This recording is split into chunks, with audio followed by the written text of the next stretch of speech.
Good morning. I hope all of you are going really well today. I'm going to read from the book of Jasher, beginning at chapter 16 through to and including chapter 18. Chapter 16. At that time, Chedorlaomer, king of Elam, sent to all the neighbouring kings, to Nimrod, king of Shinar, who was then under his power, and to Tidal, king of Goyim, and to Arioch, king of Elasar, with whom he made a covenant, saying, Come up to me and assist me, that we may strike all the towns of Sodom and its inhabitants, for they have rebelled against me these 13 years. These 4 kings went up with all their camps, about 800,000 men, and they went as they were, and struck every man they found in their road. And the 5 kings of Sodom and Gomorrah, Shinab, king of Admah, Shemeber, king of Zeboim, Bera, king of Sodom, Bersha, king of Gomorrah, and Bela, king of Zoar, went out to meet them, and they all joined together in the valley of Siddim. These 9 kings made war in the valley of Siddim, and the kings of Sodom and Gomorrah were smitten before the kings of Elam. The valley of Siddim was full of lime pits, and the kings of Elam pursued the kings of Sodom, and the kings of Sodom with their camps fled and fell into the lime pits. All that remained went to the mountain for safety. The 5 kings of Elam came after them and pursued them to the gates of Sodom. They took all that there was in Sodom. They plundered all the cities of Sodom and Gomorrah, and they also took Lot, Abraham's brother's son, and his property. They seized all the goods of the cities of Sodom, and they went away. Eunuch, Abraham's servant, who was in the battle, saw this, and told Abraham all that the kings had done to the cities of Sodom, and that Lot was taken captive by them. Abraham heard this, and he rose up with about 318 men that were with him, and that night he pursued these kings and struck them. They all fell before Abraham and his men, and there was none remaining but the 4 kings who fled, and they each went his own road. Abraham recovered all the property of Sodom, and he also recovered Lot and his property, his wives and little ones, and all belonging to him, so that Lot lacked nothing. And when he returned from smiting these kings, he and his men passed the valley of Siddim, where the kings had made war together. Bera, king of Sodom, and the rest of his men that were with him, went out from the lime pits into which they had fallen to meet Abraham and his men.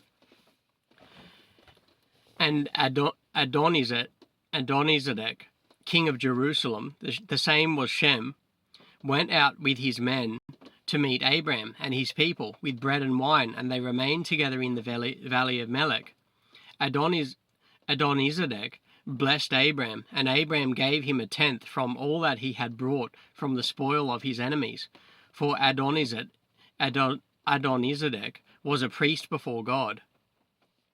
And all the kings of Sodom and Gomorrah who were there with their servants approached Abraham, and begged him to return their servants whom he had made captive, and to take to himself all the property.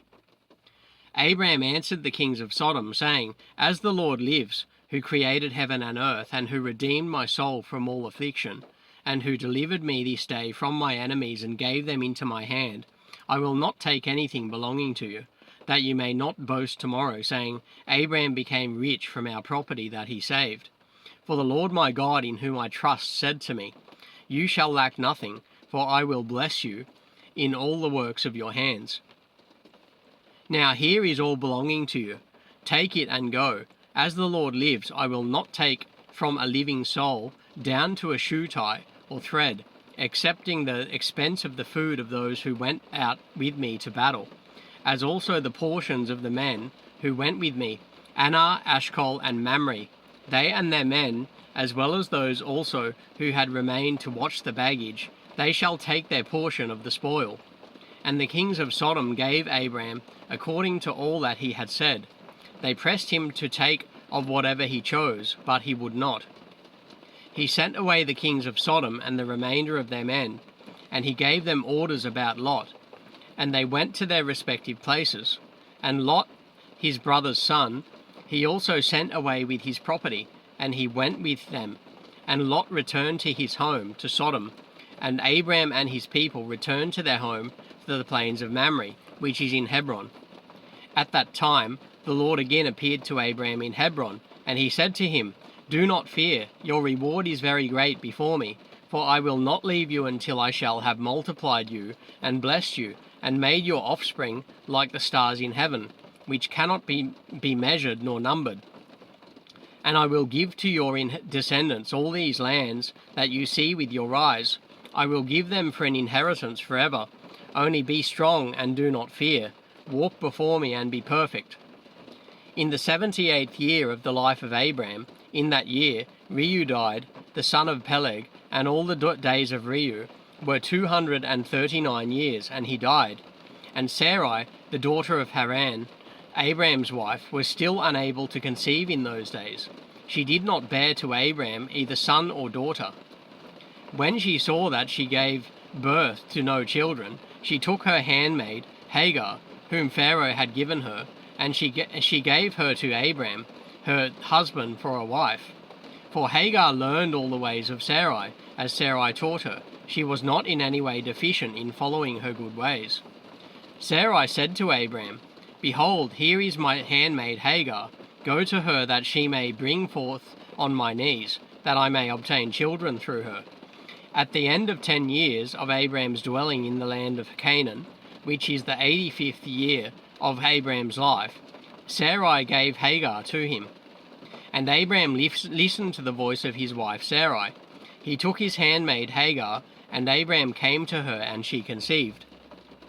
When Hagar saw that she had conceived, she rejoiced greatly, and her mistress was despised in her eyes. She said within herself, "This can only be that I am better before God than Sarai my mistress. For all the days that my mistress has been with my Lord, she did not conceive, but me the Lord has caused in so short a time to conceive by him." And when Sarai saw that Hagar had conceived by Abraham, Sarai was jealous of her handmaid, and Sarai said within herself, "This is certainly nothing else but that she must be better than I am."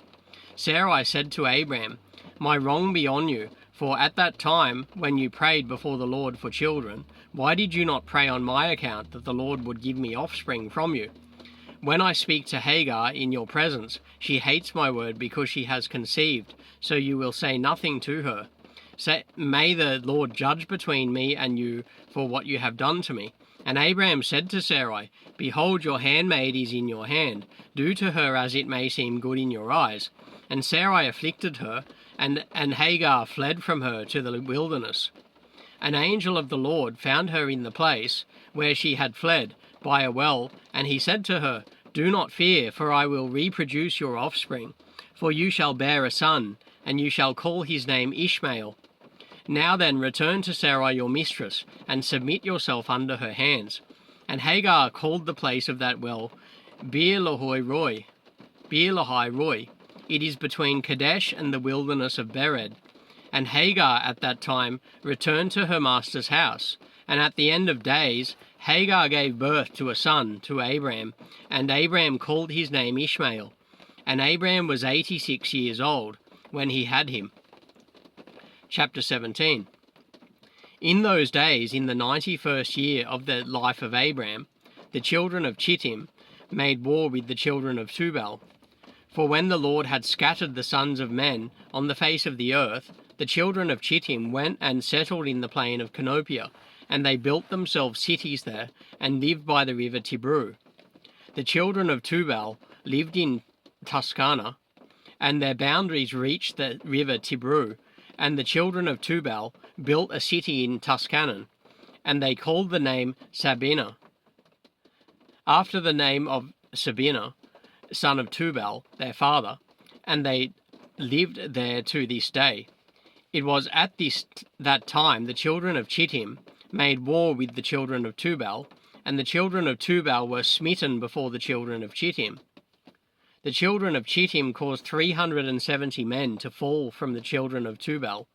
At that time the children of Tubal swore to the children of Chittim, saying, "You shall not intermarry among us, and no man shall give his daughter to any of the sons of Chittim." For all the daughters of Tubal were in those days fair, for no women were then found in the whole earth so fair as the daughters of Tubal. And all who delighted in the beauty of women went to the daughters of Tubal and took wives from them. And the sons of men, kings and princes, who greatly delighted in the beauty of women, took wives in those days from the daughters of Tubal.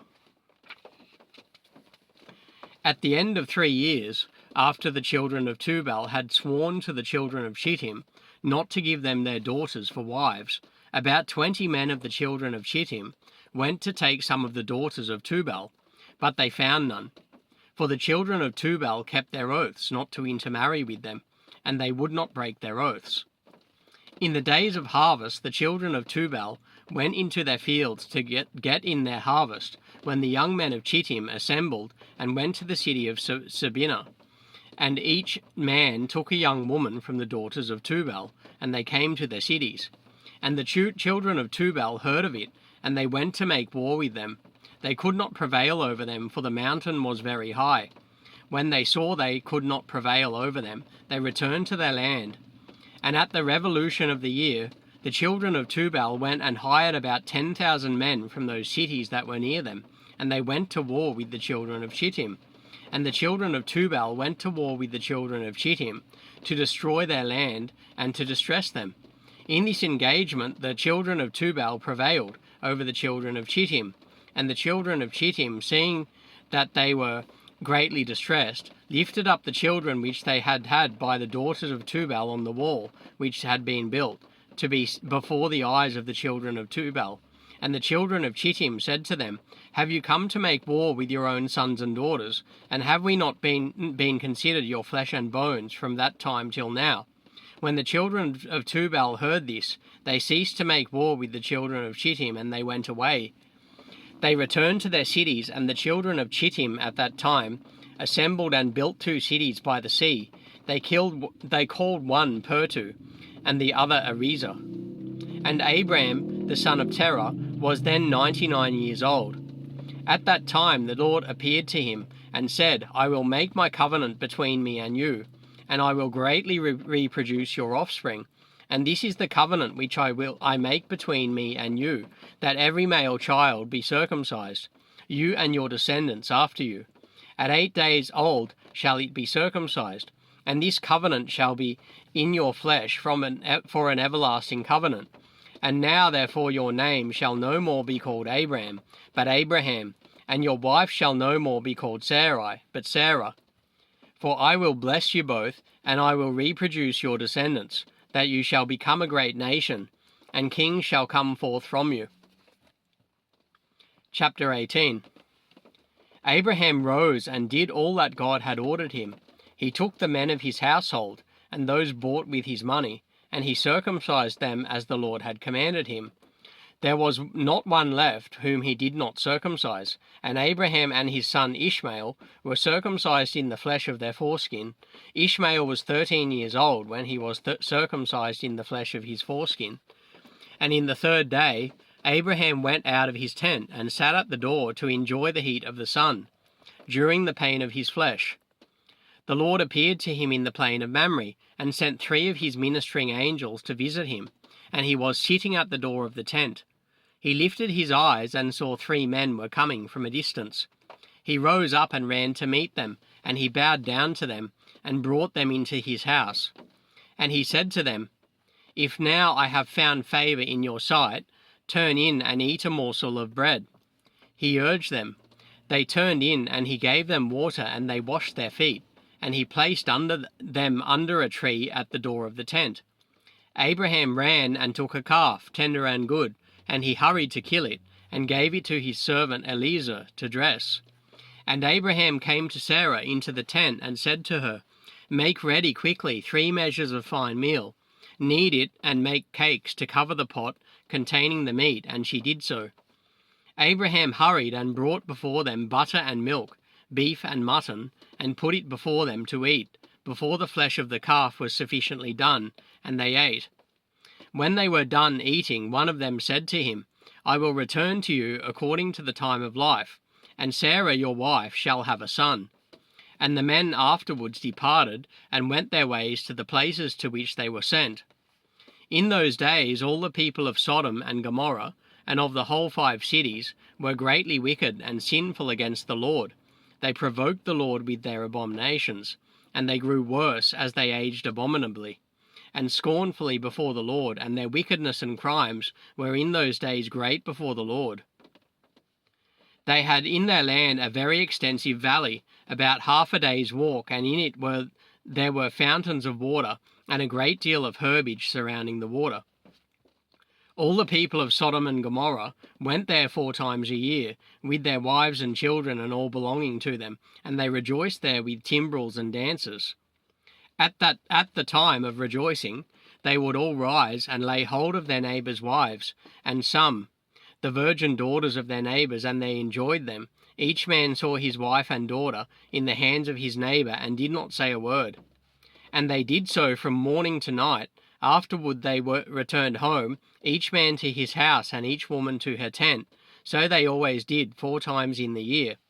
Also when a stranger came into their cities and brought goods, which he had purchased, with a view to dispose of there, the people of these cities would assemble men, women, and children, young and old, and go to the man and take his goods by force, giving a little to each man, until there was an end to all the goods of the owner, which he had brought into the land. And if the owner of the goods quarrelled with them, saying, "What is this work which you have done to me?" then they would approach him, one by one, and each would show him the little which he took, and taunt him, saying, "I only took that little which you did give me." When he heard this from them all, he would arise and go from them in sorrow and bitterness of soul. Then they would all arise and go after him, and drive him out of the city with great noise and tumult. There was a man from the country of Elam, who was leisurely going on the road, seated on his ass, which carried a fine mantle of varied colours, and the mantle was bound with a cord on the ass. The man was on his journey, passing through the streets of Sodom. When the sun set in the evening, he remained there in order to abide during the night, but no one would let him into his house.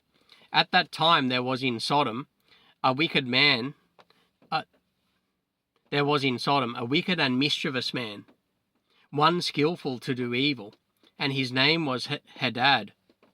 And he lifted up his eyes and saw the traveller in the street of the city, and he came to him and said, "Whence come you, and where do you go?" The man said to him, "I am travelling from Hebron to Elam, where I belong, and as I passed the sun set, and no one would invite me to enter his house. You have bread and water, and also straw and feed for my ass, and I am short of nothing." And Hadad answered and said to him, "All that you shall want shall be supplied to me, but in the street you shall not abide all night."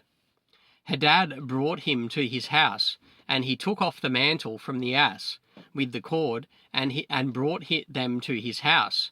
He gave the ass straw and feed, while the traveller ate and drank in Hadad's house, and he abode there that night. And in the morning the traveller rose up early to continue his journey, when Hadad said to him, "Wait, comfort your heart with a morsel of bread, and then go."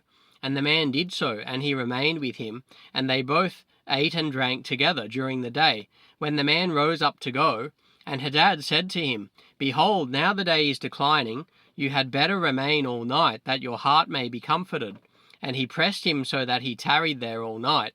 And on the second day he rose up early to go away, when Hadad pressed him, saying, "Comfort your heart with a morsel of bread, and then go." And he remained and ate with him also the second day. Then the man rose up to continue his journey.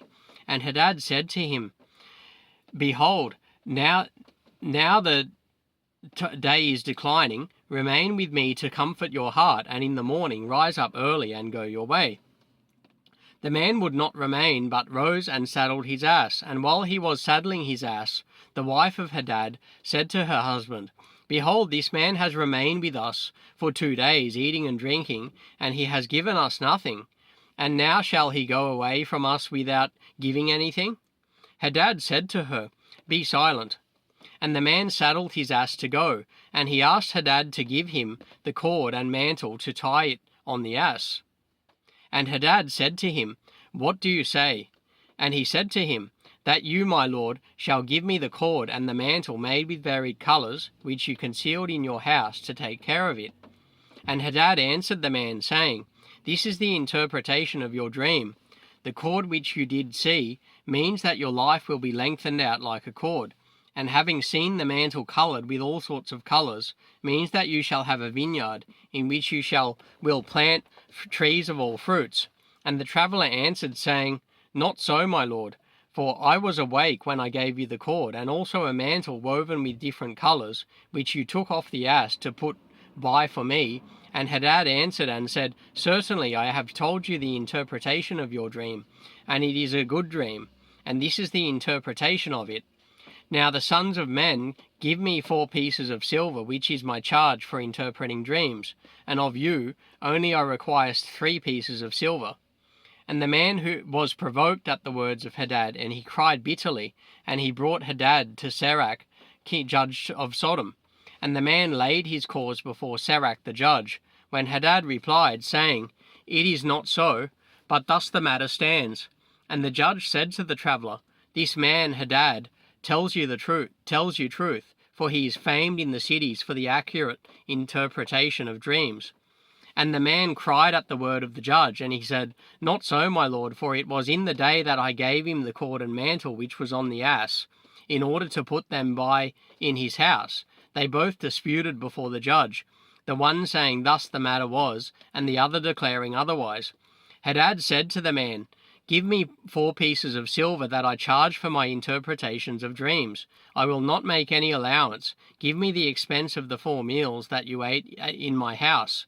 And the man said to Hadad, Truly I will pay you for what I ate in your house. Only give me the cord and mantle which you did conceal in your house. Hadad replied before the judge and said to the man, Did I not tell you the interpretation of your dream? The cord means that your days shall be prolonged like a cord, and the mantle that you will have a vineyard, in which you will plant all kinds of fruit trees. This is the proper interpretation of your dream. Now give me the 4 pieces of silver that I require as a compensation, for I will make no allowance. I will make you no allowance. And the man cried at the words of Hadad, and they both quarrelled before the judge. The judge gave orders to his servants, who drove them rashly from the house, and they went away quarrelling from the judge. When the people of Sodom heard them, they gathered about them and spoke harshly against the stranger, and they drove him rashly from the city. And the man continued his journey on his ass with bitterness of soul, lamenting and weeping. And while he was on his way, he wept at what had happened to him in the corrupt city of Sodom. Yeah, so that concludes my reading of the book of Jasher today. I've read from chapter 16 through to and including chapter 18. So next time I read from the book of Jasher, I'll begin from chapter 19. And all of you have a fantastic day, and God bless each of you.